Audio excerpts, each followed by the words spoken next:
Well, we have a rock house full of Dominicans, all in formation, studying for the priesthood. We have a couple deacons, a couple of you all are in final vows, but most of you are in temporary vows, been in 3 to 5 years.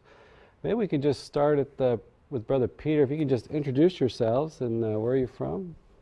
Sure. So my name is Brother Peter Gautsch. I grew up in Nashville, Tennessee. I entered the order right after college, about 3 years ago now.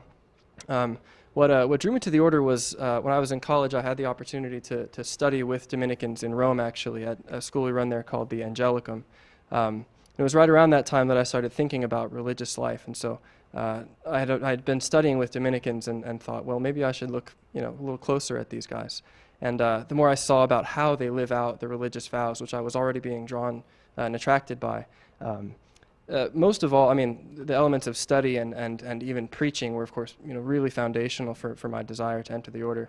But the thing that really kind of clinched it for me was visiting and seeing how the brothers lived together, just the real life of fraternity, and how our preaching and our ministry kind of flows out from our fraternity and our common prayer life, especially. So, Now, before you pass the mic, tell us a little bit more about the charism of the Dominicans.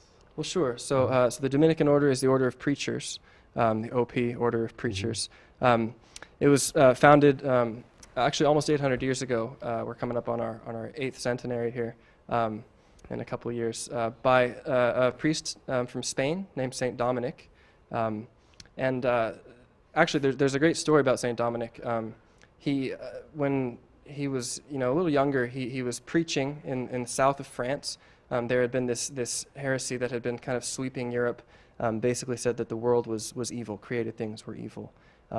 And he thought, well, these people need to see the beauty of the truth, that anything that's created by God, who is good, has to be good. And so he was out preaching against this, and he came across an innkeeper who had subscribed to these views and who had kind of fallen into this heresy. And so he thought, well, I need to show this man the splendor of the truth here. And so he stayed up with him all night long, just talking with him and preaching with him and trying to show him the beauty of the Catholic faith. And as the story goes, by morning, the innkeeper was converted. So this is still what Dominicans are doing today. The purpose of the order is to preach for the salvation of souls.